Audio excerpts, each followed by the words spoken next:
오늘은 이규보의 시를 한번 보도록 하겠습니다. 행가 낙동강이라는 시입니다. 행가 낙동강. 시를 먼저 한번 읽어보겠습니다. 백전 청산리 한행과 낙동 초심 유유로 송정자 우풍 추수 앞두록 효화 성혈홍 수지 근유객 사해 일시용. 이 시를 보면 정말 이규보가 시의 대가였다, 정말 시를 참 잘하는 사람이었다는 것을 알 수가 있습니다. 이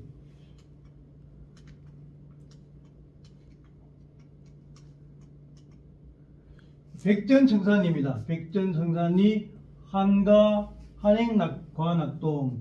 백전자가 돌아간다는 거죠. 100번 돌아간다는 것은 상구비구비를 돌고 강을 건너고 여러 번 여러 곳을 거쳐서 지나갔다는 말이 되겠죠. 청산입니다. 푸른 산속. 푸른 산속을 구비구비 100번 1000번 돌아서 구비구비 돌아서 낙동강을 찾아갔다는 그런 얘기가 되겠습니다. 푸른 산속 몇백 번을 돌고 돌아서 한행과 낙동, 한가로이 낙동강을 과가 지나갈 가짜입니다. 시에서 보통 가짜는 방문할 가짜로 많이 쓰이는데 이거는 낙동강을 지나가는 거죠. 배를 타고 건너가기도 하고 강옆을 또 유람하면서 산책하기도 합니다. 그래서 푸른 산속은 산속에 있다가 또 낙동강에 이르러서 낙동강을 건너기도 하고 또 산책한다는 그런 말이 되겠죠. 여행을 두루두루 한다는 그런 얘기가 되겠습니다. 푸른 산속 몇백 번을 돌고 돌아서 한가로이 낙동강을 지나가자니, 이렇게 가자니라고 한 것은 시가 계속 이어지기 때문에 이렇게 니자로 마무리하지 않고 했다 이렇게 하지 않고 가자니라고 계속해서 생각을 이어가기 위해서 가자니라고 해석했습니다. 초심 유유로 송정자무풍이라. 이 풀섭이 깊은데도, 풀이 깊으면 길이 잘 안 나요.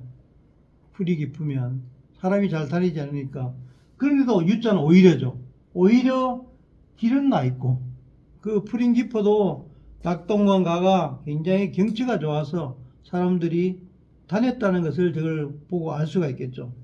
풀섭 깊은 곳인데도 길은 나 있고, 사람이 다니지 않는 것 같은 풀섭이 깊은데도 길이 나 있는 걸 보면 사람들이 늘 다녔다. 또 송정한데도 자무풍이다. 솔숲은 조용합니다. 정자가 고요할 정자죠. 솔숲은 바람이 불지 않고 조용하니까 이 자자가 절로란 뜻인데 제냥, 제 스스로 제냥이라는 뜻입니다. 제냥, 부는 바람도 없이 너무 정말 유람하기 좋은 경치를 얘기하고 있죠. 추수는 앞두로 가고 효하는 성혈홍이라. 가을 강물은 앞두, 우리 압록강이라고 그러죠. 압록강. 앞자가 오리 앞자입니다. 오리처럼 푸르다. 오리처럼. 우리가 오리가 보면 그렇게 푸른가 이렇게 생각하는데 오리 머리가 푸르게 이제 돼 있죠. 그래서 암수가 같이 다니는데 보면 암놈이 좀 보통 별로 색깔이 안 이쁘죠. 꿩도 장기가 예쁘고 까투리는 별로 볼품이 없습니다. 오리도 암수가 다니면 보통 순놈이 예쁘죠. 아주 아름답습니다. 푸른 빛이 있는 거죠. 그래서 오리, 가을 강물은 오리 머리 닮아서 푸르고 녹자입니다. 참 강물 푸르다는 것을 오리 머리를 끌어와서 오리 머리 모양 푸르고, 그 다음에 새벽 노을입니다. 새벽의 노을입니다. 새벽 노을. 새벽 노을이, 이 성자는 이제 원숭이죠. 원숭이 피인 양 붉은데, 뭐 다 피는 붉은데도 굳이 원숭이를 또 끌어왔습니다. 원숭이 피인 양 붉은데, 노을이 붉다는 것을 원숭이 피를 끌어와서 아주 붉다. 이렇게 노을에 찬란한 그런 모습을 원숭이 피를 가져와서 원숭이 피인 양 붉다라고 해석을 했습니다. 수지 근육의 사해 일시용. 누가 알겠는가? 수지. 누가 알겠는가? 이 근유란 말이, 이 근자가 지치다, 피곤하다는 뜻이죠. 피곤하다. 유자는 유람입니다. 유람하다 지친 나그네. 이 유람은 여행을 다니다 보면 피곤할 수도 있는데, 이 근유라는 말 속에는 굉장히 여러 곳을 많이 다녔다는 그런 뜻이겠죠. 옛날에 그 시인들은 나귀를 타고 여행을 다녔다고 하면, 나귀, 말이 아니고, 나귀를 타면 천천히 달릴 수 있고 여유 있게 다닐 수 있는데, 나귀가 다리를 전다. 걸로 절근자 씁니다. 나귀가 다리를 전다는 것은 그만큼 나귀도 많이 다녀서 지쳤다는 뜻인데, 여행을 많이 다녔다는 뜻을 나귀가 다리를 전다라고 표현했습니다. 이 근유라는 것도 참 여기저기 많이 다녀서 유람하다 지친 나그네입니다. 이 객이 바로 이규보가 되겠죠. 근데 저 뜻을, 근유라는 것을 단순하게 유람만 해서 지친 게 아니고 또 벼슬하다 지친 나그네, 이렇게 해석하기도 합니다. 벼슬하다. 그러니까 지금 또 저는 오늘 뭐 11시에 대통령 탄핵 결정이 날 텐데 또 사기 대선 주자들이 줄 서 있습니다. 야당에는 한 사람이 정해져 있고 여당에는 아직까지 누가 나올지 모릅니다.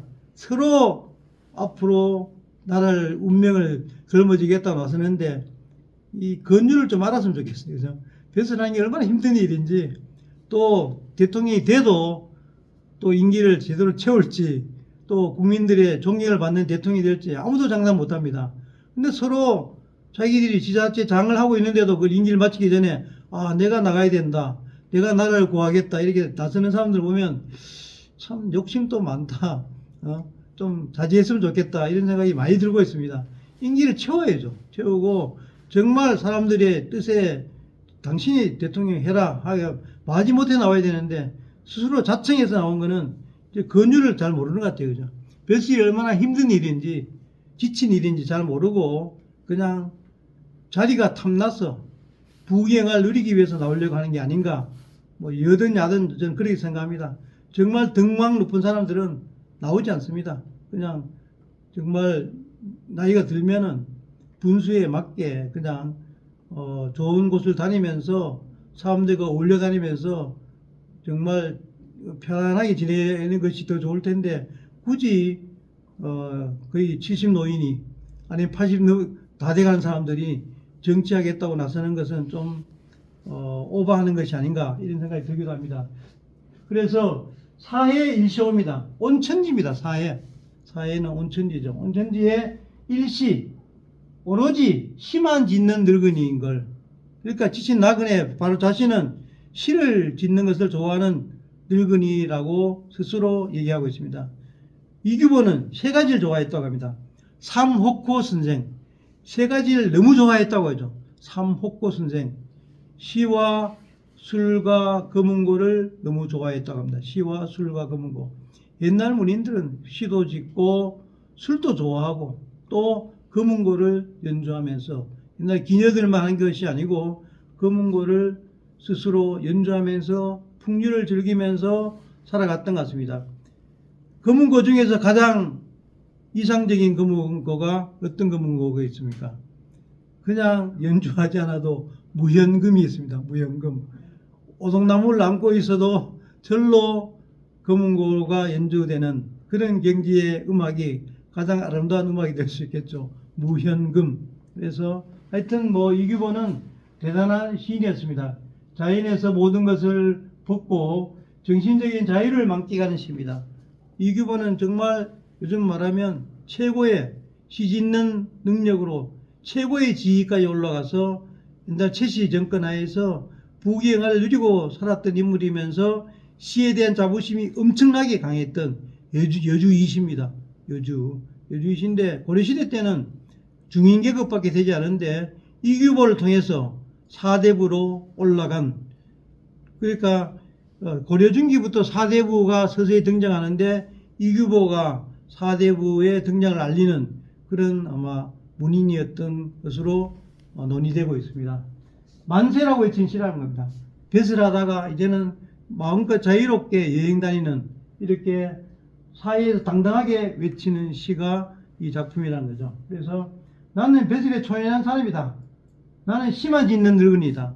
사회에서 오로지 심한 짓는 늙은이다. 이런 자부심을 드러내고 있고, 그러면서 이규보는 사실은 뱃을 하기 위해서 엄청 애를 썼던 사람이죠. 겉으로는 시를 좋아하고 자유를 좋아한다 했지만 최씨 정권 하에서 끝없이 시를 통해서, 글을 통해서 최씨 정권에 정말 여러 가지 정권의 안정을 위해서 글을 쓰고 또 외교문서도 작성했던 인물의 대표적인 사람이 이규보인데, 시에서는 나는 뱃을 좋아합니다 그렇게 얘기할 수 없습니다. 나는 오로지 시만 좋아하는 정말 순수한 자연을 사랑하는 시인이다라고 이렇게 외치고 있는 거죠. 그래서 이중인격의 또 어떤 한 단면을 보여주는 시가 이 작품이라고 볼 수 있겠습니다. 감사합니다.